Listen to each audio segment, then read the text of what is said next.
Hello, anybody watching. My name is Dylan and I like to build houses in The Sims 4. Today I'm doing something a little differently on my channel. Instead of doing a speed build, I'm going to take y'all on a little tour of my Wisteria Lane houses, give you some more info on the houses themselves, and talk a little bit about the characters that live there. I am super excited. Desperate Housewives is my favorite show and I hope you are excited as well. But before we get into that, if you are new here, please feel free to like this video and subscribe if you haven't already. I'd absolutely love it if you'd subscribe, but I will still love you even if you don't. So with that, let's just jump right into the tour.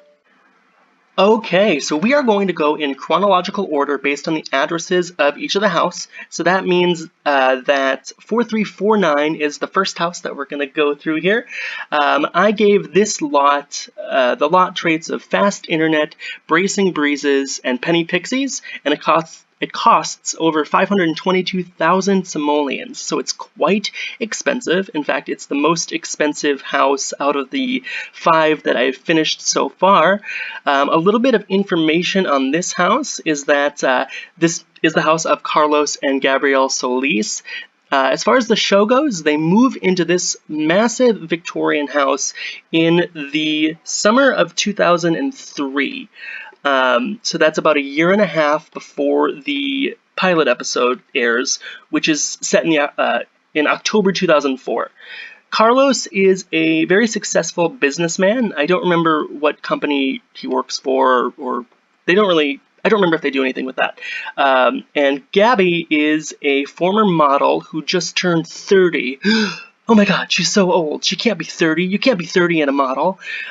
So they end up moving here from the big city. I don't remember if they say what city it is. Maybe it's New York City.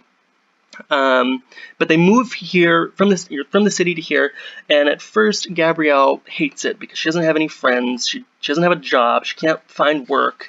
So she does not like her life here. Early in season 1, Carlos's mother, Juanita, moves into this house in order to spy on Gabrielle because Carlos is convinced that she is having an affair. And spoiler, he's not wrong. She is having an affair with with the gardener, who is also underage, unfortunately.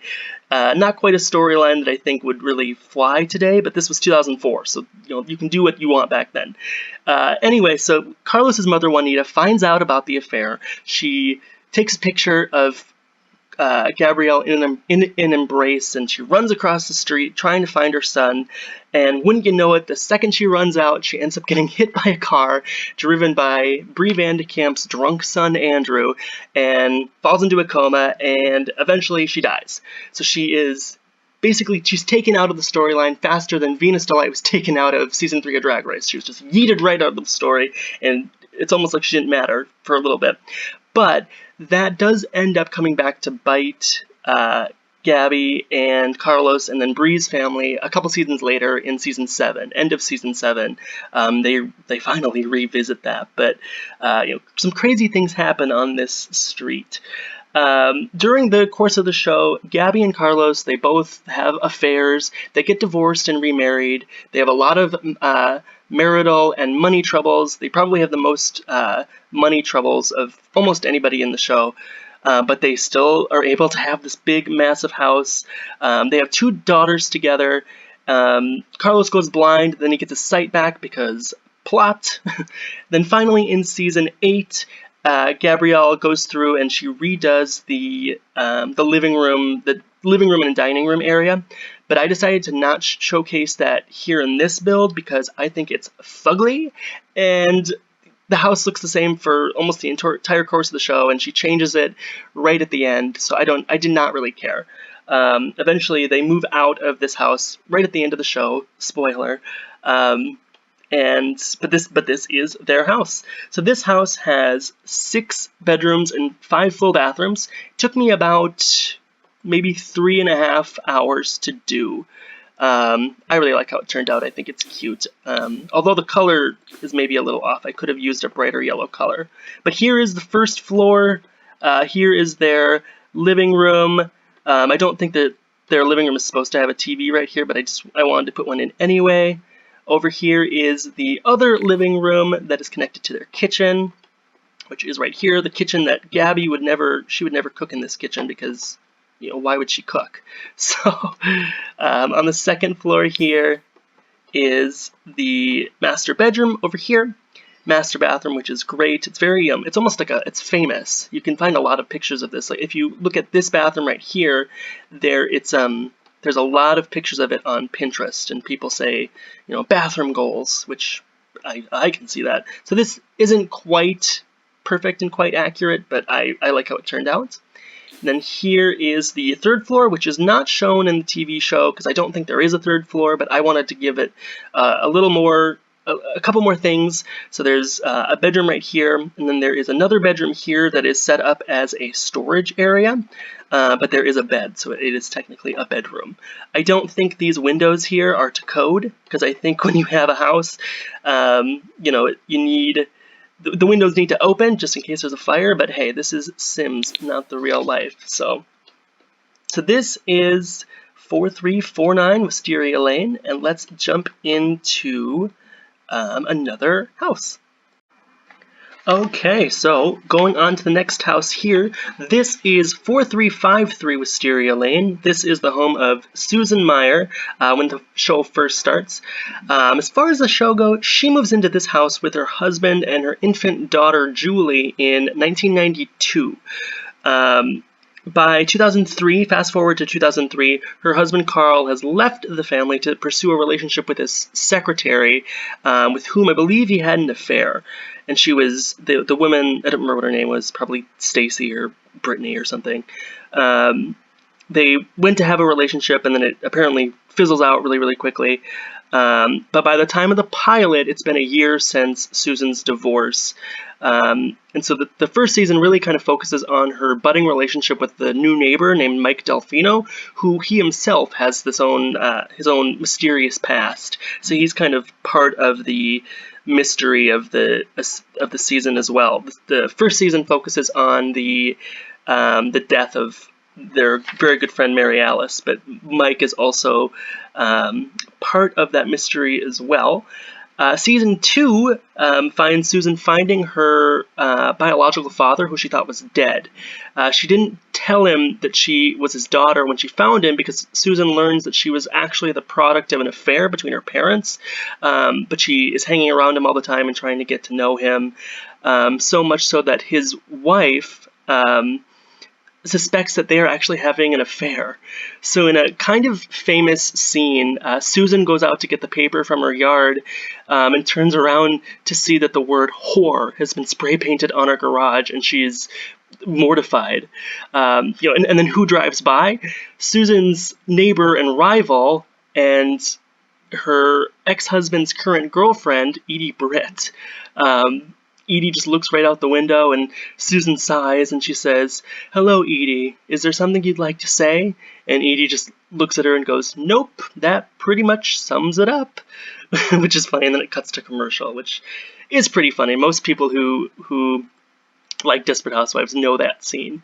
So Edie ends up dating Susan's ex-husband Carl, but then she finds out that Susan and Carl briefly got back together, and so at the end of season 2, she burns the house down.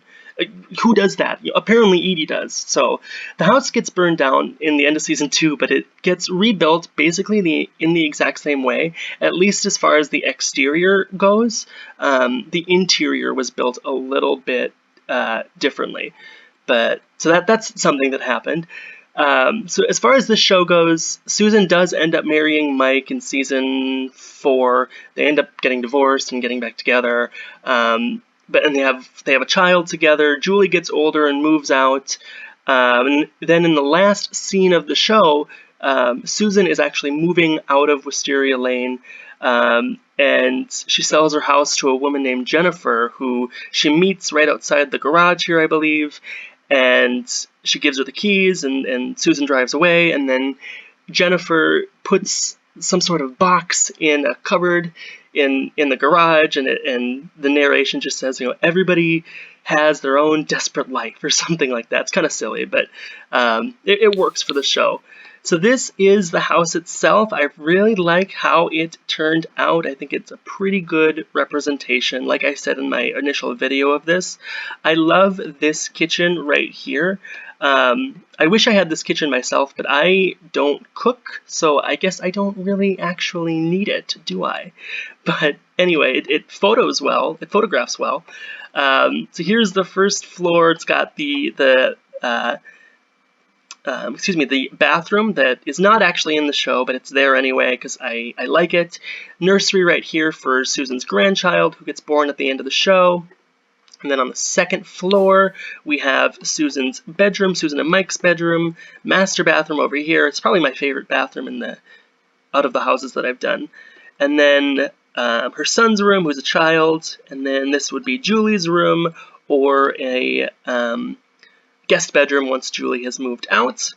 So that right there is Susan's house, and it's definitely one of my favorites, one of my top 5, that's definitely for sure. Out of the 5 houses, this is definitely in the top 5 of it, so let's move on.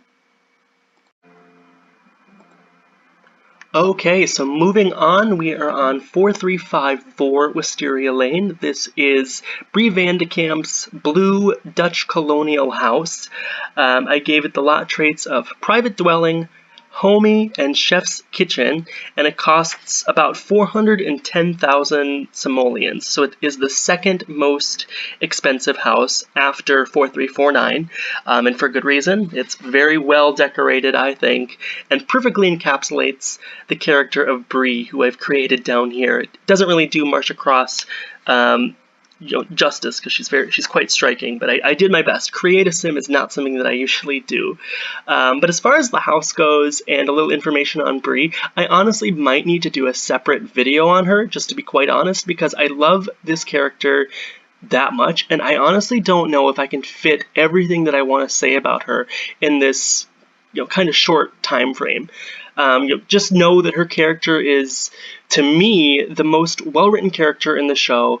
She has the biggest transformation as the show goes on, and it's quite impressive and destructive and tragic, and also very interesting and happy. And I really like her, and I like Marcia Cross a lot. In the show, Brie starts out as this overly prim and proper person with almost no emotion, and then by the end of the show, she goes through a lot of personal struggles with things like alcoholism, marital problems, criminal behavior, and then eventually, in season 8, she becomes a total slut because her life implodes, which I live for. We stand a slut on this we stand that. So I also think Marcia Cross is phenomenal. I really, really like her. I follow her on Instagram and Twitter, and I hope one day she notices me because she's a very good actress. Anyway, like the character, this house goes through the most amount of changes interior-wise as well, and it has my favorite living room out of all the houses in the show. The house starts out very prim and proper, and then as the years go on, she changes it quite a bit, and then finally in season 7, I think, she settles on the design that I've created on the interior here as well. So this house ends up having 5 bedrooms and 3.5 bathrooms, and it looks like this through the house. So here is the first floor. Here is the living room that I was talking about. I really like this living room. I think it works pretty well with what is shown in the TV show. Again, it's not perfect, but I don't really care that much about that. And then the dining room here is very pretty. I don't quite think this yellow wallpaper is exactly correct, but I did the best I could. Here is her kitchen, and then the living room.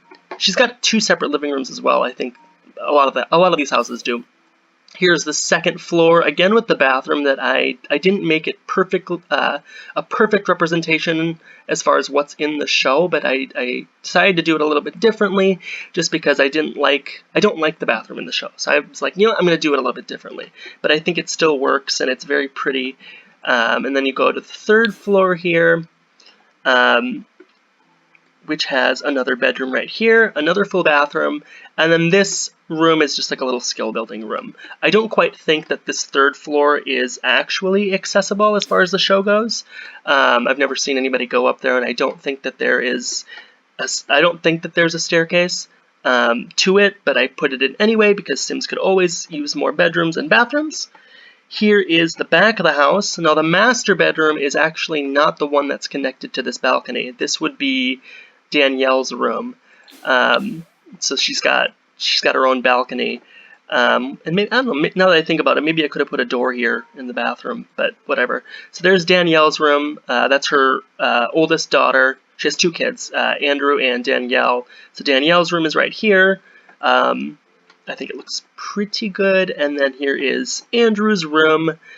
He's the one who ran over Gabrielle's mother-in-law. And then the backyard over here, I really like. It's got a lot of tile here on the floor, or masonry. This is the test kitchen that Bree has when she gets to be a little bit famous and gets to be even more successful. She turns her garage into a test kitchen and works with her neighbor Catherine in here. And I think it turned out really well. On my gallery you can find this, but it doesn't have the fridge or the stove in the gallery one because we all know what happens when you try to have two kitchens on the same lot. It always ends up being a nightmare. So I just put them in for the sake of this video, but it's not in the actual one. You can find this on my gallery at Carl Dillinson, the whole house. And then this is the office that is on the second floor where she holds her meetings and kind of goes from there. So this one here is 4354 Wisteria Lane, Bree's house, definitely my favorite. I might have to come back and give it even more in depth because I really like this house and this character. But let's move on to the next one.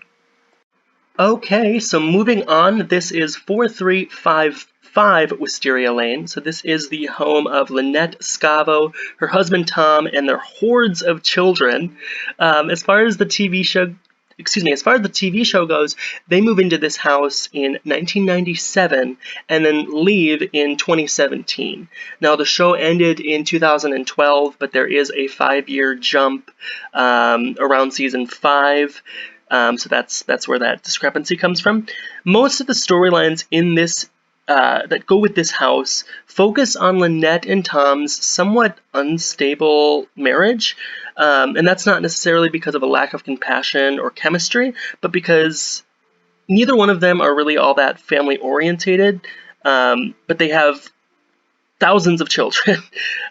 Not really, they actually have 6 by the end of the show, but 5 of which were born relatively close to one another, and it really strains their marriage because Lynette really just wants to go back to work. She's a very positive, very competent businesswoman, and so she wants to go back to work, and that's what she's good at, but she's stuck raising the kids while Tom's going to work, and Tom isn't quite as ambitious as she is, so that's a strain on their marriage. And so she's trying to raise all these kids in this house. They're all like under 6 years old, 6 or 7 years old. So by the first season, she's popping ADD medication because she can't handle it all. She becomes addicted, but it's okay because she runs out, and once she runs out, she's no longer addicted because that's what happens in a TV show when you're addicted to something. You just need a couple episodes to wean yourself off, and it's fine. Addiction's only a plot point, and it's easy to abandon when you have no more use for it. But throughout the course of the show, both Tom and Lynette get hired and fired from a couple different jobs. They open up a restaurant, they close the restaurant, and they almost divorce in season 8, but they make it out okay in the end. And I think that this house really reflects their characters very well. It's a very good representation of like a normal house. I would say that this house is probably the one that looks the most like a house that someone who's wealthy, would live in, but it does look very much like a family house, which I can definitely appreciate. So this house has 5 bedrooms and 4.5 bathrooms. Took me probably about 2.5 hours to build it all, maybe a little bit more than that. But I can show you the house here. Here is the first floor. This is the only house that doesn't have its own separate dining room, I believe. Actually, that's not true. The next one does too. But most of the other housewives have a dining room that's separate from their kitchen, but this one doesn't. But that ends up working out just fine because they've got a big family and it's easier just to have everybody eat in the kitchen anyway. There's a half bathroom over here. This is set up to be a laundry room, but I do not have laundry day stuff. So I used counters and used a little trick to make it look like a washer and dryer, even though it's not. I hope you can forgive me. I think it turned out okay. And then over here is, this room here is their living room that they live in, and then they have another one on this side here. This little office room in season, I think 5 or 6, Lynette ends up exchanging conversations with her son, trying to get to know him better online. So she creates a profile on some sort of, not a dating site, but a something site where she meets him, and then he falls in love with her. It's really weird, and I'm glad they abandoned it. So it only went on for 1 episode. There's another full bathroom over here. I don't think this is actually the case in the show, but like I said before, Sims could always use another full bathroom because they need it. Second floor here, this is the master bedroom with the attached master bathroom with a double sink, bathtub and shower. Got a nursery for the youngest baby who was born in end of season 6. Have the twins bedroom over here. They are troublemaking twins. And then they have another son and another daughter who are slightly younger than the twins, and they are more grown up than these two are, even though they're younger. So their rooms are supposed to reflect that. Here is their yard, which I really like. I like this little pattern that I put here, and it looks pretty accurate as far as the show goes, although I didn't put any toys out front just because I did not feel like it and I wanted to get good screenshots of it. So this is Lynette's house, 4355, and let's move on to the final house, last but not least, coming up. Okay, and here is my final home in the first little pack of 5 houses for my Wisteria Lane bunch. This is 4356 Wisteria Lane. So this is the home of, originally Mike Delfino lived in this house at the beginning of season 1, and then it goes through a couple different owners, I believe, and then Catherine Mayfair moves into this house in season 4, and her life and her family's life is the mystery of season 4. I really, really like this house, but I really don't feel like talking about Catherine because she and Bree are very similar, and I never really cared that much for Catherine's storyline. Maybe I'll make a video on some of the lesser liked characters in the future, but I do like her house. The Catherine character, though, just kind of becomes more and more unlikable as the show goes on. Not because of Dana Delaney's acting by any stretch. It's just the character is kind of meh to me. But this is the house itself, 4356, has the traits of convival? I don't know how to pronounce that. Homey and fast internet, and it costs about 220,000 simoleons. So I think it is the cheapest. Either hers or Susan's house is the cheapest. They're pretty close to each other in price, but this house has 5 bedrooms and 4 full bathrooms, and took me almost maybe the longest to do. I don't quite know why. I think it's because the roof is a little bit difficult. It was a little bit difficult for me to do the roof. But here is the house. The first floor is actually, as far as I know, it's pretty workable. I'm pretty sure the first floor on this soundstage was actually a real first floor, if that makes sense. The houses in this show are filmed on on Colonial Street in Hollywood, and most of the houses are just facades, so that there's actually nothing in there. They do the outside scenes on the outside, and then when they have to film something inside, they go to a separate soundstage and do it there. But I'm pretty sure that the first floor here was actually set up. The whole thing already was a soundstage. but I might be wrong on that. But so this is the first floor. I really like it. I like the openness of it because this is basically just one room, which is very interesting. It's a little bit unlike some of the other ones. And then there's a full bathroom over here. I really like what I did with this garage. This is supposed to be a garage, but it's not, because you can't have a garage in Sims 3. Excuse me, Sims 4. So what I did is turn this into a deck, and I just like how it turned out, because you go up the stairs and there's a door right here, a doorway, and then there's another way out. I just think it was kind of clever. But here is the second floor. It has, like I said, it's got 5 bedrooms, 2 of which are unfurnished, but whatever. So this is supposed to be the master bedroom with the attached master bathroom, which has its own shower and bathtub over here. I really like the white. It's described as a craftsman style house, and I think I followed it pretty well. I tried to, at least. This is supposed to be like almost like an older teenager's room. She has a daughter named Dylan. We have the same name, twins, who lives here with her, and that's the bedroom I decided to get to her. Here is the third floor, which has like another bedroom right here that I like. I like how that turned out. Another full bathroom over here. Area over here for like an office, and then another bathroom, or excuse me, another bedroom right over here.